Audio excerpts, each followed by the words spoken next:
అదృష్ట రత్నాలయం జ్యువెల్స్ అదృష్ట రత్నం అష్టైశ్వర్యాలకు మహానిలయం.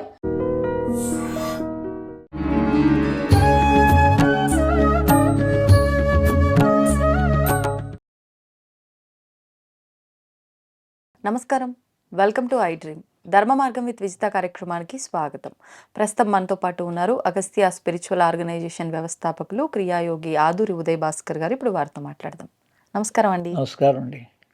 అయితే లలితా సహస్రనామ పారాయణం చేయాలి అని అంటే ఎంతో మందికి ఎన్నెన్నో సందేహాలు. ఇప్పటికే చాలా మంది అమ్మవారి లలితా సహస్రనామాలు పారాయణం చేస్తూ ఉన్నారు. అయితే ఈ పారాయణం చేస్తున్నప్పుడు కూడా ఏదన్నా తెలిసి తెలియక ఏమన్నా తప్పు చదివితే మళ్ళీ అమ్మవారు మమ్మల్ని శిక్షిస్తుందేమో, లేదంటే మాకేదన్నా దోషం వస్తుందేమో, అమ్మవారు మాకు శాపం పెడుతుందేమో, ఇలా రకరకాల భయాందోళనలకి గురవుతున్నారు చాలామంది. నిజంగా అమ్మవారు మనం పొరపాటుగా అది తప్పు తెలుసో తెలియకో తప్పు చదివినంత మాత్రాన ఈ సహస్రనామాల్ని నిజంగా అమ్మవారు దూషిస్తారా? వాటి వివరణ, అసలు నిజంగా ఈ లలిత సహస్రనామం పారాయణం చేస్తే ఎటువంటి ఫలితం వస్తుంది, దాని గురించి. తప్పనిసరిగా ఐ డ్రీమ్ ప్రేక్షకులకి అందరికీ శుభాకాంక్షలు. శ్రీమాత్రే నమః. ఓం గురు బ్రహ్మ గురు విష్ణు గురుదేవో మహేశ్వర గురు సాక్షాత్ పరం బ్రహ్మ తస్మై శ్రీ గురవే నమః. అఖండ మండలాకారం వ్యాప్తమేన చరాచరం యత్పదం దర్శితమేన తస్మై శ్రీ గురవే నమః. ఓం నిర్నామ నిఖిలేశ్వర నిరంజనానంద ఘన త్రిపురా పరమేశ్వర గగన సింధు భైరవ మహావతార్ బాబాజీ శ్రీ చరణం నమః. విశ్వం గురుభ్యో నమః. సచ్చిత్ ఆనంద గురుభ్యో నమః. అంటే మామూలుగా అండి గురు పరంపర అంటారు. గురు పరంపరగా ఈ లలితా సహస్రనామం శ్రీ విద్య, శ్రీచక్రం అన్న, అమ్మవారన్న, లలితా సహస్రనామం అన్న, బ్రహ్మ విద్య, ఇవన్నీ కూడా ఒకటే. అందుకని ఈ బ్రహ్మ విద్య, ఇది లలితా సహస్రనామం అంటే బ్రహ్మ విద్య. అందులో 4 రకాలు కూడా బహిర్యాగ, అంతర్యాగ, రహోయాగ, మహాయాగాలని 4 యాగాలు ఉంటాయి.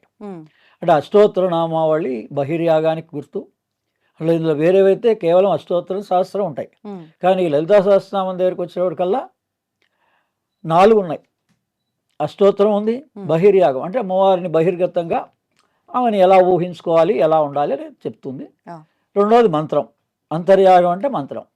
అంటే మంత్రం అంటే పంచదశి, బాల పంచదశి. బాల అందరు చేసుకోవచ్చు. ఇప్పుడు ఎలా అంటే అమ్మవారిని ఏ భయం సందేహం లేకుండా మన సొంత తల్లిగా భావించి భూమాత, గోమాత, అమ్మవారు స్వరూపంగా మరి గోవుకి ఎంత మనం ప్రాధాన్యత ఇచ్చి ఎంత జాగ్రత్తగా, మరి ఈ పాలు కాకుండా మనం కనుక గోపాలే కనుక తీసుకున్నట్టు ఎంత మన ఆరోగ్యం బాగుంటుంది, అందరికి తెలుసు కదా. అలాగే అమ్మవారిని ఎప్పుడు కూడా భయపడాల్సిన పనేం లేదు. కానీ గురుముఖత, కొన్ని మంత్రాలని మాత్రం గురుముఖత మనం తీసుకొని ఆచరిస్తే మంచిది. మిగిలిన వాటికి నామపారాయణ ప్రీతి నమః అని మామూలుగా స్తోత్రంలో ఉన్న నామాలు కానీ, అష్టోత్తరంలో ఉన్న నామాలు కానీ, ఇలా త్రిశతి మంత్రము అంటే అంతర్యాగం అంటే త్రిశతి అని ఉంది. 300 నామాలు అంటే 15 బీజాక్షర నామాలు. పంచదశికి 15 బీజాక్షరాలు ఉంటాయి. ఒక్కో దానికి వివరణ 20 ఉన్నాయి. అందుకని ఆ 300 కలిపి త్రిశతిగా ఇచ్చారు. అష్టోత్తరం అయిపోయింది, త్రిశతి మంత్రం అంతర్యాగం అయిపోయింది. ఇకపోతే రహోయాగం అంటే క్రియాయోగం. రహో అంటే వెలుగు. ఇప్పుడు ఏదైతే శబరిమలై అందరూ వెళ్ళి జ్యోతి దర్శనం చేసుకుంటున్నారో, ప్రతి వాళ్ళకి అమ్మవారిని ఉపాసించిన వాళ్ళకు కూడా ఈ అవకాశం ఉంది. అమ్మవారిని జ్యోతిస్వరూపంగా దర్శించవచ్చు. ఏ రకంగా? ఖడ్గమాల రహస్యాలు తెలిస్తే. అందుకని ఆ ఖడ్గమాలలో ఓం ఐం హ్రీం శ్రీం ఐం క్లీం సౌం ఔం నమ త్రిపుర సుందరే మొదటి నామమే మంత్రం. సహస్రంలో కూడా అంతే. శ్రీమాత, శ్రీ మహారాజ్ని, శ్రీమత్ సింహాసనేశ్వరి, శ్రీమాత్రే నమః అందరూ చదువుకోవచ్చు. అలాగే బాలామంత్రం ఐం క్లీం సౌం అందరికీ పుస్తక రీత్యా కూడా మరి మంత్రం ఎప్పుడైతే ప్రింట్గా అయిందో అమ్మవారుగా భావించి మాతృదేవోభవ, పితృదేవోభవ, ఆచార్య దేవోభవ. ఒకవేళ తల్లి తండ్రి ఎవరికి ఈ అమ్మవారిని ఆచరించేటువంటి చదివేటువంటి అలవాటు ఉందో వాళ్ళని అడిగి వాళ్ళనే గురువుగా భావించి మనం చదువుకోవచ్చు. భయం ఏం లేదు. లేదు గురువుగా సద్గురు దొరకగలిగితే మంచిది. అందుకని వీటి వల్ల ఏంటంటే ప్రయోజనం అని అంటే మన దేహంలో ఏ సమస్యలు వచ్చినా ఆ అమ్మవారు ఆయా సమస్యలకి సమాధానం ఆ రకంగా చెప్తోంది ఆమె. అందుకని అది మనం ఇప్పుడు సంతానం మామూలుగా గర్భవతిగా ఉన్నటువంటి వాళ్ళు ఉన్నారనుకోండి, అవును. మరి వాళ్ళకి సుఖంగా డెలివరీ అవ్వాలి, హాయిగా ఈ 9 నెలల్లో మనం ఏదైతే మన పిల్లల యొక్క భవిష్యత్తుని కాంక్షిస్తున్నామో, పిల్లలు పుట్టిన తర్వాత వాళ్ళ గురించి ప్రయత్నాలు చేయడం కాదు, అసలు ఆ 9 నెలల లోపలనే మనం బ్రహ్మ విద్య అంతా ఉంది, ఆధ్యాత్మిక విద్య అంతా ఉపయోగించుకోవచ్చు. అందుకని కనీసం ప్రసవం సురక్షితంగా జరగాలి, సవ్యంగా ఉండాలి, తల్లి బిడ్డ క్షేమంగా ఉండాలి అంటే గర్భ రక్షాంతికాయై అనేటువంటి దేవాలయం ఉంది. గర్భ రక్షాంతికాయై అనేటువంటి కుంభకోణం దగ్గర ఒక ఈశ్వర దేవాలయం ఉంది. మీరు యూట్యూబ్లో సెర్చ్ చేసుకోవచ్చు. అక్కడ ఇంతకుముందు పురాణ ఇతిహాసంగా కూడా అక్కడ ఆ క్షేత్ర మహిమ ఉంది. అంటే ఇక్కడికి గర్భవతులు అవ్వాల్సిన వాళ్ళు, అంటే సంతానం అయిన వాళ్ళు గర్భవతిగా ఉన్నవాళ్ళు డెలివరీ సుఖంగా జరగాలన్నా, వాళ్ళకి ఆ నెలల్లో ఎటువంటి ఇబ్బంది అమ్మవారి వల్ల రక్షింపబడాలన్నా ఇలా పర్టికులర్గా ఒక దేవాలయం ఉందన్నమాట. అంటే ఏ నెల నుంచి ఏ నెల వరకు ఎప్పుడైనా ఇంకా 3వ నెల 4 నెలల తర్వాత నుంచి ఎప్పుడైనప్పుడు, ఇక మరీ నెలలు ఎక్కువైనప్పుడు మళ్ళీ అక్కడ దాకా వెళ్ళగలుగుతారు, దూరం కాబట్టి. ఆ దగ్గరలో ఉన్న వాళ్ళైతే వెళ్తారు, మనకు అసలు దూరంగా ఉన్నాం కాబట్టి మనకు ఓపుకుండి డాక్టర్ సలహా ప్రకారంగా వెళ్ళగలిగినప్పుడే అటువంటిది వెళ్ళాలి. లేదా వాళ్ళ తరఫున తల్లి తండ్రి వెళ్ళి పూజ చేయొచ్చు. అక్కడ వాళ్ళు ఇచ్చేటువంటి ప్రసాదం, ఆ తర్వాత తైలం ఇస్తారు. ఆ తైలాన్ని, అమృతమైనటువంటి ఆ తైలాన్ని ఆ గర్భానికి మొత్తం రాయాలి, పేస్ట్ లాగా రాస్తారు. ఆ పసుపు కుంకుమ ఆ నూనె కలిపేసి గర్భానికి రాస్తే లోపల జీవుడు అసలు మనకన్నా తెలియదు ఫ్యూచర్, కానీ ఈ 9 నెలల్లో ఆ జీవాత్మకి భూత భవిష్యత్ వర్తమాన కాలాలు తెలుస్తాయి. అలాగే ఈ లలితా సహస్రనామంలో ఏ నెలలో ఏ పదార్థాలు స్వీకరించాలి 7 నెలల్లో అనేది వరుసగా రాసింది. ఆ రకంగా ఉపయోగించుకోవచ్చు అమ్మవారిని. అంటే పాయసాన్న ప్రియ అవన్నీ ఉన్నాయి కదా, మామూలుగా ఒక వరుస క్రమంలో వస్తాయి. అవన్నీ ఏమిటి, ఆయా చక్రాల దగ్గర. అంటే గర్భంగా మొట్టమొదటి పిండం ఎలా ఆవిర్భవం అవుతుంది, 2వ నెలలో ఏమొస్తాయి, 3వ నెలలో ఎలా ఎలా అభివృద్ధి చెందుతూ ఉంటుందో, అందుకని ఆ అమ్మవారికి నివేదనగా ఆయా పదార్థాలు పెట్టారు. అందుకని అది 9 రోజుల్లో మనం కనుక నవరాత్రులుగా పాటిస్తుంటాం. ఇప్పుడు మామూలుగా ఈ మాఘమాసంలో రాజశ్యామల నవరాత్రులు జరుగుతున్నాయి. ఎప్పుడైనా కానీ నవరాత్రులు 4 సార్లు వస్తాయి సంవత్సరంలో. వారాహి నవరాత్రులు వస్తాయి శాకంబరిగా. ఆ నెలలో అమ్మవారిని శాకంబరి అలంకారం కూడా చేస్తారు. అలా ఇప్పుడు రాజశ్యామల నవరాత్రులు, వారాహి నవరాత్రులు ఆషాఢ మాసంలో, వసంత నవరాత్రులు ఉగాది నుంచి, మళ్ళీ తర్వాత మామూలు దసరా నవరాత్రులు విజయదశమి విజయాన్ని చేకూరుస్తుంది. అందుకని ఈ 3 కూడా మనకేంటంటే, ఈ వసంత నవరాత్రులు తర్వాత ఈ దసరా నవరాత్రులు సామూహికమైనటువంటి మన సమస్యల గురించి, ఈ 2 నవరాత్రులు ఇండివిజువల్గా మనకి సంబంధించినటువంటి అవసరాల గురించి, వాటి గురించి ఉంటుంది.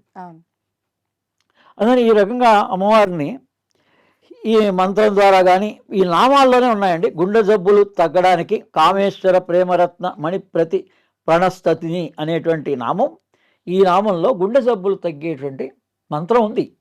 అది గురుముఖత వచ్చిన వాళ్ళకి నేను కూడా ఇస్తా. అంటే అన్ని రకాల అన్ని శారీరకంలో మీ శరీరంలో ఏ అవయవానికి ఇబ్బంది వచ్చినా ఈ లలితా సహస్రనామంలో స్పష్టంగా ఉంది. కానీ దానికి కొంత ఆరోగ్యంగా మనం ఆయుర్వేద విధానం కానీ, మనకి ఏ వైద్య విధానం ఇష్టం అనిపిస్తే ఆ వైద్య విధానాన్ని కూడా చేస్తూ ఈ నామాల్ని వీటిని ఉపయోగించుకోగలిగితే మనకు కావాల్సినవన్నీ, మోకాళ్ళ నొప్పులు వస్తే మాణిక్యమకుటాకార జానుద్వయ విరాజిత అని ఉంది, అలా నామం ఉంది, ఆ నామాన్ని ఉపయోగించుకోవచ్చు. మనం మొట్టమొదటి బాగా అండి లలితా సహస్రనామాన్ని, కామ క్రోధాలే మన జీవితాన్ని మొత్తం తలకిందులు చేస్తున్నాయి ఎంతటి వాడినైనా. అందుకని ఇవి ఎలా తగ్గుతాయండి, అది ఎవరు దాన్ని తల్లిదండ్రులు చెప్పినా వినే పరిస్థితుల్లో లేదు. వేరే సమాజం కానీ ఫ్రెండ్స్ కానీ ఎవరు చెప్పినా ప్రతి మనిషికి తెలుసు అన్నీ. కానీ ఈ ప్రధానమైనది కామము క్రోధము. వీటికి ఈ 32వ శ్లోకంలో మహాపాశుపతాస్తాగ్ని నిర్దర్దాసుర సైనిక అనే దగ్గర అమ్మవారు మనలో ఉండే క్రోధాన్ని అణిచివేస్తుంది. మన క్రోధాన్ని, అందుకని అమ్మవారిని, ఆమెకు 4 చేతులు ఉన్నాయి, చతుర్బాహు సమన్విత. ఎందుకున్నాయి అవన్నీ? పాశ, అంకుశ, ధనుర్బాణ. పాశం ఉంది, అంకుశం ఉంది, ధనుస్సు ఉంది, బాణం ఉంది. ఇవన్నీ కూడా సింబల్స్. మనస్సుకు ఒకదానికి, ఇలా క్రోధాన్ని అణచడానికి, కామాన్ని అణచడానికి ఇవి ఉన్నాయి. అందుకని భయం ఎందుకు ఉంటుందండి? అమ్మవారు ఆయుధాలు, అవి ఆయుధాలుగా భావించకూడదు మనం. వాటి అంతరార్థం తెలిస్తే మీకు ఏ భయము లేదు. అమ్మవారిని ఏ రూపంగానైనా ఆశ్రయించవచ్చు, ఏ కష్టానికైనా ఆశ్రయించవచ్చు. ఇప్పుడు అంటే ఇలా క్రోధానికి ఈ 32వ నామంలో మహాపాతుపతాస్తాగ్ని నిర్దర్దాసుర సైనిక, ఈ ఒక్క నామాన్ని ప్రతి చరణానికి ముందు చదువుకుంటూ మొత్తం లలితా సహస్రనామం పారాయణ చేయాలి. అలాగే ఈ 2వ నామం కామేశ్వరాస్త నిర్దగ్ధ సబండాసుర శూన్యక. ఏంటి శూన్యము అని అంటే, ఈ మన కామాన్ని కంప్లీట్గా శూన్యం చేస్తుంది. అంటే మనకి అన్వాంటెడ్ థింగ్స్, మామూలుగా అవసరానికి అవి ఎలాగూ మన కోరికలు నెరవేరుతూ ఉంటాయి. మనకి మనిషికి అసలు మన పతనం అవడానికి కారణమే ఈ అన్ని రకాల రోగాలకు కానీ, మానసిక రోగాలకు కానీ, శారీరక రోగాలకు కానీ కారణం కామో క్రోధమే. అందుకని ఈ కామాన్ని ఈ నామంతో, అందుకని ఈ 32, ఈ 33 నామాల్లో ఇలా మనం కనుక ఉపయోగించుకోగలిస్తే ఈ ఒక్క చరణాన్ని కామేశ్వరాస్త నిర్దర్దాసుర బండాసుర శూన్యక, ఈ నామాన్ని, అవి మంత్రం కావాలంటే అప్పుడు గురుముఖత వస్తే మనం అందులోని మంత్రం కూడా ఉపదేశించడం జరుగుతుంది వాళ్ళకి. అలాగే ఇప్పుడు మనకి చాలా శత్రువుల భయం ఉంది. అందులో ఆడవాళ్ళకి స్పెషల్గా అసలు సెక్యూరిటీ లేదు, ఇంకొక మాటలో. అందుకని వాళ్ళు అమ్మవారిని ఎవరు స్పెషల్గా ఆచరించాలండి అంటే పంచసంఖ్యోపచారిణి అని ఉందండి.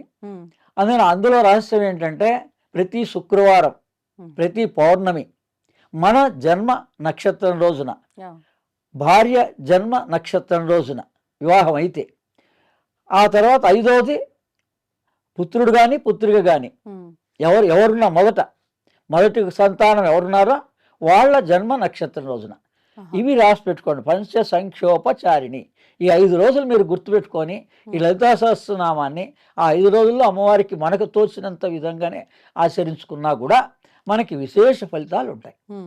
అందులో ఈ ఆడవాళ్ళందరికీ కూడా, మామూలు వాళ్ళకు కూడా ప్రత్యంగిర ఇప్పటికే తెలిసి ఉంటుంది మీకు. కాళీ యొక్క దశావతారాల్లో, దశమహావిద్యల్లో ప్రత్యంగిర కూడా మా కుర్తాళం తరఫున మౌనస్వామి పీఠం మాది, విమలానంద భారతి మా స్వయాన మేనమామ. అందుకని చెప్తున్నా, అక్కడ దాకా వెళ్తే మీకు అనారోగ్యాలు కూడా, కుర్తాళం దాకా వెళ్తే చాలా వాటర్ ఫాల్స్ ఉన్నాయి అక్కడ, ఆ నీళ్ళలో స్నానం చేసినా అద్భుతమైన తైలాలు దొరుకుతాయి, ఔషధాలు, దివ్య ఔషధాలు దొరుకుతాయి నా కుర్తాళంలో. అందుకని ఈ పీఠాలన్నీ కూడా అక్కడ ఈ మూలమైనటువంటి అమ్మవారి పీఠం ఉంది, రాజరాజేశ్వరి పీఠం ఉంది. ఈ ప్రత్యంగిర అనేటువంటిది మహామాయ, మహాసత్వ, మహాశక్తి, మహారథి 54వ శ్లోకంలో ఈ చరణంలో ప్రత్యంగిర మంత్రం రహస్యంగా ఉంది. ప్రత్యంగిర యొక్క ఉపయోగాలు తెలుసు కదా, అమ్మవారి యొక్క ఉపయోగాలన్నీ మనకి. శత్రు సంహారం కానీ, మెయిన్ ఏంటంటే ఆత్మబలం. ఈ లలితా సహస్రనామాన్ని ఆత్మవిద్య, మహావిద్య, శ్రీ విద్య, షోడశాక్షరి విద్య, ఇలా ఈ నామాలు పదే పదే మనం చదువుతుంటే చిన్నపిల్లలకు కూడా మామూలు కనీసం నామాలు నేర్పండి. మొత్తం అంతా స్తోత్రం అంతా పారాయణ చేస్తారు, మీకు ఏది ఇష్టమైన నామాన్ని అని చెప్పేసి అలా చెప్తూ ఉంటే ఆత్మబలం కలుగుతుంది. అసలు ఎటువంటి పరిస్థితుల్లో కూడా ఈ కాలంలో ఎక్కువగా స్టూడెంట్స్కి వాళ్ళకి ఉండేటువంటి సమస్యలన్నింటికీ పరిష్కారం ఈ లలితా సహస్రనామంలో ఇలా ఈ నామాల్లో ఉన్నాయి. ఇలా వీటిని మంత్రపూర్వకంగా వాళ్ళు తెలుసుకొని ఆచరించగలిగితే మూల మంత్రాత్మిక, మూలకూటత్రయ కళేబర. సామాన్యంగా అందరికీ మూల మంత్రం ఐం క్లీం సౌం. దానికి ముందు నామాల్లో 3 ఇట్లా ఉంటుంది. వాగ్భవ కూటైక స్వరూపిణి, ముఖ పంకజ, మధ్య కూటైక మధ్యలో దానికి, ఆ తర్వాత కటి పర్యంత చివర. అంటే ఒక అమ్మవారిని ఎలా చూడాలి, ఒక విగ్రహాన్ని ఏ రకంగా చూడాలి మనం. మొదట ఏ భాగం, శిరోభాగం చూడాలి, ఐం, మధ్య భాగం ఐం సౌం క్లీం. అందుకని ఈ బీజాక్షరాలన్నీ కూడా ఆ అమ్మవారి స్వరూపానికి వర్ణన మంత్రపూర్వకంగా ఆ అమ్మవారిని శ్రీచక్రంగా ఆ మంత్రం ద్వారా ఆచరిస్తూ ఉంటారు. ఒకవేళ అవన్నీ మనం చేయలేకపోయినా ఈ స్తోత్ర పారాయణ చేసుకొని ఉమ్. మనకు కావాల్సిన ప్రయోజనాల్ని తప్పనిసరిగా పొందొచ్చు. ధన్యవాదాలండి.